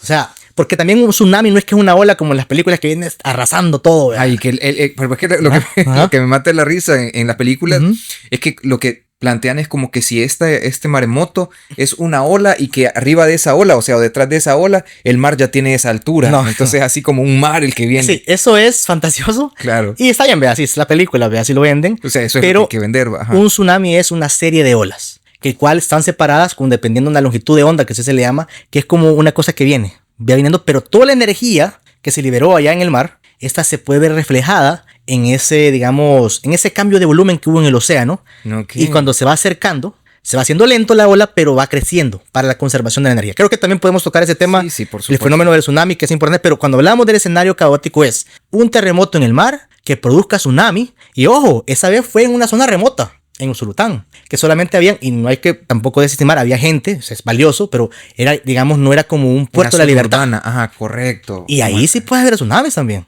porque estamos enfrente de los sismos, o sea, ha habido terremotos ahí. Gracias a Dios no ha habido así algo que lamentar, pero puede haber, y nosotros hacemos ese tipo de modelos, de allá de esos escenarios con sus probabilidades y sus incertidumbres, ¿no? Ahora, terremoto de subducción. Tsunami, que incursione las zonas más pobladas del puerto, las zonas portuarias, Acajutla, que es donde se concentra mucha actividad comercial. Sí, de transporte. Ahora, pero ponele, vamos a ver, 6 metros, o sea, una ola de 6 metros, si lo calculamos, ¿sí? Digamos que en altura estaríamos llegando, vamos a ver, el paso a, no sé si es el paso a desnivel. Bien. El paso a desnivel de ¿cómo se llama? ¿De cuál? El paso a desnivel de la Surf City. Ese paso a desnivel creo que está a la altura de los 6 metros. Me parece. No me recuerdo, pero no, creo que estaría más. Imaginémonos 6 metros, porque ha sido medido. Entonces, imagínate que una de esas olas, de la secuencia de olas, llegó hasta ahí, porque eso se va llenando. Porque va viniendo el agua y eso va arrasando y se arrasa lo que sea. De hecho, hubo gente que, pobrecitos, unos tortugueros, que decía de que gracias a Dios no había gente, pero sí hubo, lamentablemente, y lamentablemente no hubo víctimas que lamentar, solo hubieron, digamos, pérdidas materiales. Y la gente, de hecho, estaban como sacando huevos de tortuga, cosa que no es muy bueno. Sí, con respecto a la... Sí, tortuguero, yo sí. Entonces, y uno así, ya no lo hacen, pues ya esa zona ya está bien más que todo restringido. Pero estaban en eso, en la noche ellos aprovechan. Y hay testimonios que dicen, hey, yo sentí feo el mar, porque vino una onda expansiva, porque es como una onda expansiva. Es como un vientazo. Ajá. Vieras qué chévere es escuchar los testimonios de la gente, hablar y ver. Sí, chévere. Sí, no, es que no, yo lo digo por el punto de vista. No, yo sé, y sabe que con entusiasmo con respecto a la temática, o sea. ¿Cómo explicar el fenómeno? Sí, yo sé, claro, es lamentable, porque hay unos de que, por ejemplo, fueron arrasados y de hecho ahí hay muchas espinas. Claro, hay mucha gente que de hecho estaban algunos fregados de los pies todavía y los revolcó el mar. Una revolcada que los llevó 200 metros adelante y algunos golpeando con ciertas estructuras, viviendas de lámina. Pero imagínate, y eso también es el mayor número de fatalidades en los tsunamis. No es la mera ola como tal, sino que te mete la ola y tú chocas cuando estás inundado con autos, con casas. Todo lo que hay ahí. Es como golpearse con algo. Que está, digamos, vos en la piscina vas lento, pero si chocas con algo te duele. Es como cuando vas al Tunco y caes en una ola y te arrastra y vas dándote golpes con todas las piedras. Ajá. Esa vez, solamente con 30 centímetros que de oleaje ya te mueve. Imagínate ya una de 60, ¿qué? 6 metros. Sí, terrible. No, ese es un yo cuando tú me decís el escenario caótico es ese. Okay. Para las zonas portuarias, para la zona de San Salvador, porque ahí el tsunami ya no llega por la misma orografía. Sí, por supuesto. La misma, digamos, relieve del país. San Salvador casi está a 700 metros, me parece. Está como en valle, está lejos. Y tenemos ahí digamos, nos cubre la que es la cordillera del Bálsamo. La verdad que es nuestra protección. Ahí poniendo el pecho. El pecho en el pecho.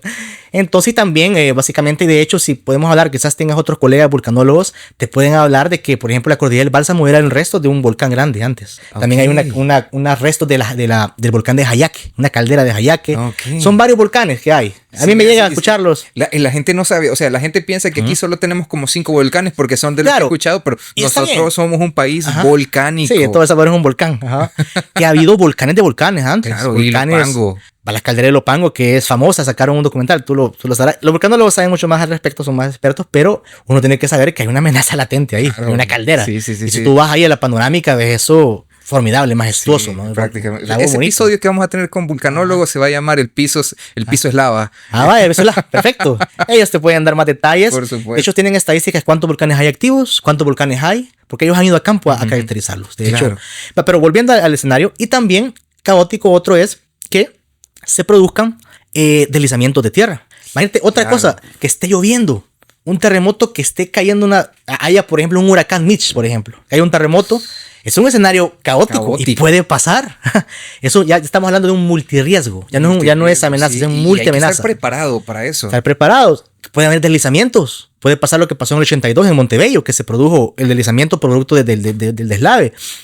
Y también aunado a el movimiento de fallas que ya sabemos que se mueven. Tú me puedes preguntar, ¿a dónde tiembla más en el país? A Huachapán y Conchagua. Eso se dan duro a ver quién es el que más tiembla más. tiembla más. Quizás no es tan fuerte lo que se espera, porque las fallas son no tan grandes.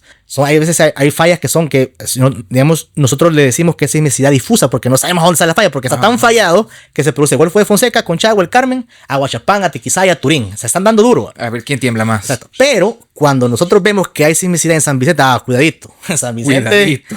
hay una fallita ahí que nos da problema. Ya lo analizamos, gracias a Dios. Solo tenía que moverse un segmento, no se movió todo. Archivo, ya estamos bien. Chinameca, otro que fue en el 51. En el 51 que se movió, tenemos ahí referencia. Shirilagua en Tepucá, 2018. ¿Sabes? Ese día hubieron 3 sismos arriba de 5, pero como no fue en San Salvador, nadie lo sintió. La gente de allá estaba que se moría, era el fin del mundo, porque fíjate, un sismo de 5.4 a solamente 5 kilómetros de profundidad. Ahí se siente con mayor fuerza. O sea, Casas allá. Sí, fíjate, ¿no? Eso también habría que decirlo. Por ejemplo, no es lo mismo decir, aquí tembló, o sea, de 5.0 por ejemplo, en San Jacinto, ¿sí? ¿A cuántos? 6, 8 kilómetros, me parece, que decir que a 64 kilómetros en la costa, a una profundidad de tanto, hubo un terremoto de 7, por ejemplo. Porque la cantidad de tierra, la disipación de la energía. La cantidad de energía que se Sí, correcto. Así. Entonces ya ahí podemos ver que hubo una disipación hasta donde nosotros lo sentimos bajo nuestros pies. Exactamente. Y aunado a eso es también, como tú mencionaste bien chévere, cómo lo sentí, intensidad, ojo. Claro. Y también viene de la mano a dónde estás vos parado, el suelo. Y el tipo de suelo. El tipo de suelo, los suelos, porque no solamente se dice el suelo, los suelos que hay, porque en la onda se propaga, se atenúa, porque hay rocas, se propaga, entonces eso es una complejidad que ahora lo hemos estudiado mejor. La variación de la potencia por la variación de fase. Exactamente, muy bien. Entonces, como te digo, escenario caótico es eso, que tengamos una multicomponente de amenaza que está asociado con la vulnerabilidad que existe en nuestras edificaciones y de la gente. También otro caótico que ocurre en la noche. En la noche toda la gente está durmiendo. Cállate, me tengo miedo. Sí, entonces, son cosas que uno va. De hecho, ¿sabes? En la evaluación de un análisis de riesgo sísmico, que ya hemos hecho ahorita, de hecho, ustedes se pueden meter en nuestras páginas, en el cual acabamos de hacer un análisis de riesgo sísmico y hemos hecho escenarios caóticos que ocurre un evento sísmico grande en la noche. O también durante el día donde hay tráfico. Se puede también hacer eso. O sea, todo eso sí, con su certidumbre social. Yo siempre lo menciono porque siempre va a incertidumbre. Ok. Bueno, mira. El sismo de máxima magnitud creo que faltó. Sí, eso es lo que te iba a preguntar. Mira, porque nosotros así popularmente decimos 7.7 en la escala de Richter. Está bien. Pero la pregunta es, o sea, en el origen y a la distancia y la cantidad de energía. Okay. Pero debe de haber en función de las fallas, ¿no? Correcto. Debe de haber una magnitud máxima. Correcto. ¿Cuál es? Perfecto. Ahí te quiero decir algo. Tú hablaste de escala de Richter y yo quiero anotarlo. ¿Por qué? Solo te le digo para que la gente también conozca esto, que a mí me costó aprender. Pero ya cuando estuve leyendo ya entendí. Pero es bueno que lo sepan. Si a ustedes les dicen que un sismo tiene una magnitud de 7 en la escala de Richter, no le crean. Porque la escala de Richter tiene un momento en que se satura, ¿sí? O sea, el Charles Richter en California, como tenía sismos bien chiquitos, de 6, de 5, hizo su escala hasta ahí, porque es lo que habían ahí. Pero ya tratar de calcular la amplitud con un sismo de 7 o inclusive arriba de 6.5, pongámosle, ya es dudoso, porque ya estás teniendo una saturación en la señal. En este sistema en la amplitud de la señal. Pero entonces ahí viene, bueno, mira, Richter, muchas gracias, nos ayudaste mucho. Vámonos a la escala de momento, que es la que te decía, que relaciona el área en que se mueve, el desplazamiento que tuvo y el módulo de Young, que tú lo explicaste ahí, de la Tierra. Puede ser empírico, tú como sea, pero te da una concepción de cómo verdaderamente se movió. Entonces se le llama magnitud momento. Es una cosa cuando hablas de momento, trabajo, doble par de fuerzas, algo así relacionado. Que hay un trabajo, una fuerza por distancia. Claro. Es lo mismo. Desplazamiento por el área, por el módulo de corte o ion, que sí, es sí, esto. sí. Entonces, es la magnitud. Entonces, ahí sí. Si yo voy a decir siempre, porque siempre me gusta ser bien claro en las cosas, en los términos. Ajá. Magnitud es 6.8 en escala de momento. Y a veces me dice, ¿qué es eso? La escala de momento es otro tipo de escala para medir terremotos. Pero hay una forma, porque aquí, mira, aquí nosotros tenemos que hacer el esfuerzo de tratar de transformar en esto en algo que podamos comprender lo de a pie. Vaya, por ejemplo, si nosotros tomamos de referencia, por ejemplo, el terremoto del 2001, ¿sí? Que es al que todos, digamos que de alguna u otra forma tenemos más presente, los que ya tenemos 30 y tantos, ¿verdad? Y para los que están todavía un poquito más pequeños, pues esto fue un zamaqueón duro y violento. La pregunta es, por ejemplo, ¿cuántas veces en potencia, en energía, en sensación sísmica, podríamos decir que el máximo posible en El Salvador sería? O sea, por ejemplo, yo diría, es 1.1, o sea, la misma, un poquito más. Va, muy bien.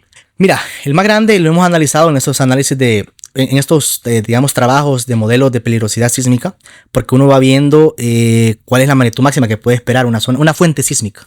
La fuente sísmica con mayor capacidad de magnitudes grandes es la zona de subducción, obviamente, y es estableciendo de que se rompa toda el área de Salvador que enfrente, desde Aguachapán hasta La Unión.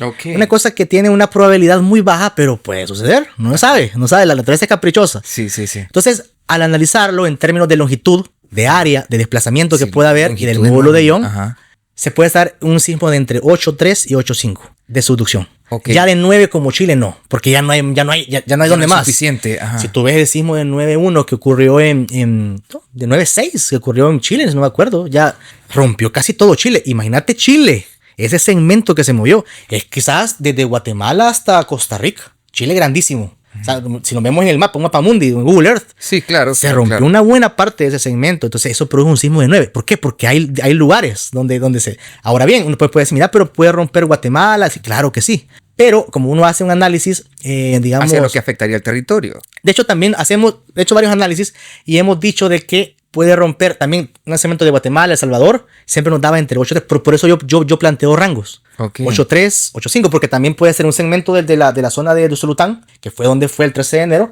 que rompa con el segmento de Nicaragua, que fue en el 92. De hecho, bueno, ahí sí estoy cometiendo un error, porque el 92 fue otra fuente que se llama interfase, y la del 2001 fue fuente intraplaca, que es la del Cocos. Okay. Entonces no se pueden mezclar, pero puede ser que se mezclen el 92 con la del 2011, porque están en la misma línea, cerca de la trinchera. El terremoto del 92 en Nicaragua, que fue tsunamigénico, que fue un tsunami, alcanzó una magnitud de 7.9, 7.8 en escala de momento. Qué loco. Y el de 26 de agosto de 2012 fue de 7.3. Unamos eso, puede ser un sismo de 8.5, 8.3. Por eso que yo mantengo rangos. 8.3, 8.5 es lo máximo. O sea, es lo que se puede, digamos... A lo que tendremos que prepararnos. Exactamente. Y nosotros en esos análisis siempre ponemos, por ejemplo, más menos punto algo, para estar cubierto, ¿verdad? Factor de seguridad. Claro. Y obviamente se mira en incertidumbre, pero ya un sismo de 9, ya no, ya es algo demasiado grande. Ya. Bueno, eso es lo que te puedo decir. Te agradecemos muchísimo por estar aquí en Proyecto Chachalaca. La verdad es que ha sido muy interesante. Nos deja mucha... Es que fíjate que yo creo que sí, o sea, hablar de sismos creo que a nadie es como que... Bueno, a ti te gusta, yo sé, pero a muchos les da como pánico, pues, por lo vivido, por lo acontecido. Sí. Pero creo que es importante porque también generamos conciencia sobre el hecho de que hay que estar alerta, ¿sí? Japón tiene todo un sistema en el que prácticamente tienen hasta ciertos, ¿cómo se dice...? No son búnkers, sino que cajas o espacios donde en caso de terremoto tienen comida seca, tienen todo un sistema de cosas. ¿Sí? De hecho, solo apuntarte algo, ellos tienen, eso es bien importante que creía yo, que sería bueno en El Salvador. Sí, porque sabemos de que nuestro país no tiene muchos recursos en esa rama, pues. Pero en Japón, claro, es un país de primer mundo, ellos tienen centros memoriales, en el cual ellos tienen un centro, este es el centro de Kobe, porque ellos tuvieron un terremoto en Kobe en el 95, 94, no me acuerdo, 95 creo. Y tienen un lugar donde ellos producen, como fue el terremoto, tienen mesas vibratorias. Eso te iba a decir. Para que la gente tenga conciencia de que puede ocurrir otra vez. Inclusive tienen en un espejo, a mí me gustó eso, ver una falla, tienen la falla ahí. Yo ahí tengo una foto frente de esa falla. Ajá. Entonces... sí, la vi, que hay una niña y que se ve como la calle así. Cambia de altura. Exactamente. ¿Viste la figura esa? Ahora, sería muy bueno para tener conciencia histórica que hacemos un país altamente sísmico. Y que hay que tener cuidado con ese tipo de cosas. Exactamente. Y bueno, lo otro es, pues sí, vamos, digamos que aclarando algunas cosas con los mitos, que esto lo vamos a ver en el próximo episodio. De acuerdo. Luis, Muchas gracias. Muchas gracias por estar aquí. A ti por las preguntas muy interesantes y espero que la audiencia pues tenga un poco más de conocimiento y si hay alguna duda pues también hay las réplicas posteriores. Así es. Nos escuchamos pronto. Muchas gracias.